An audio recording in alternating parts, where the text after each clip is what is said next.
The next paper is the top neurotrauma and critical care paper, also the winner of the ThinkFirst Injury Prevention Research Award by Dr. Yuan.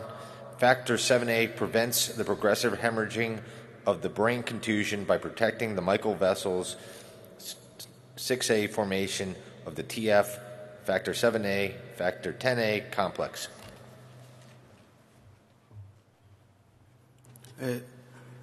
Good morning, everyone. Thank you for giving me this opportunity to do this presentation. My topic is the factor 7 prevents the hemorrhaging of a brain contusion by protecting microvessels via formation of a tissue factor 7, and factor 10 complex.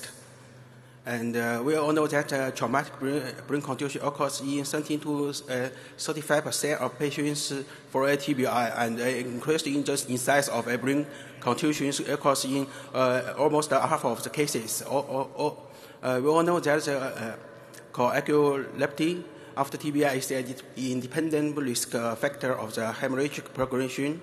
And we all know that the conclusion factor 7 ensures the conclusion cascade by blending his confactor tissue factor on the surface.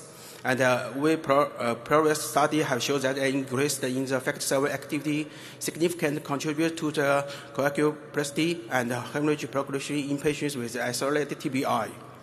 And previous study also shows that the use of the low dose of the factor 7 is effective for concreting coagulopathy in patients with TBI without an increase in the thromboembolic events. However, we also don't know the mechanism of the factor 7 to prevent the hemorrhage progress. But we also know in the initial contusion and immediate hemorrhage lesions occurs. But however, in the pin number, which is the show of the surrounding the contusions impact is not influenced to show the tissues and factor microvessels, but a cell of the microvessels will lead to the delayed catastrophic structural failure of microvessels and the hemorrhage progress of a contusion.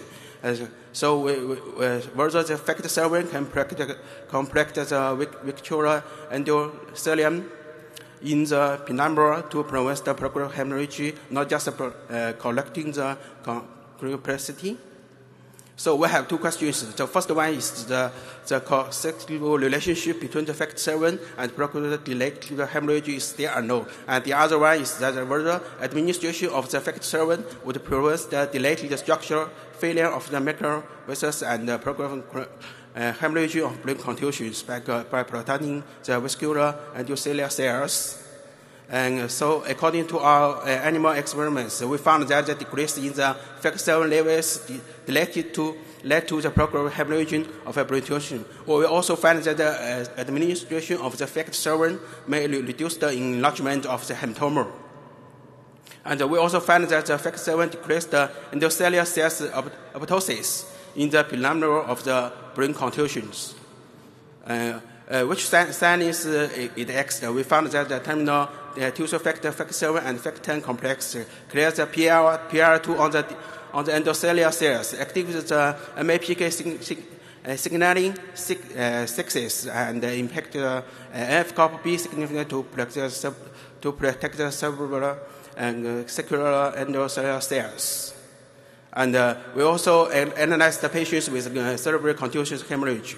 We also find that the factor 7 activity and the progressive hemorrhaging of the contusion of the cerebral contusion experience a secular contusion. When factor 7 activity was between the 30% to 1,020%, the risk of the progressive hemorrhaging of the cerebral contusion significantly increased as factor 7 activity decreased.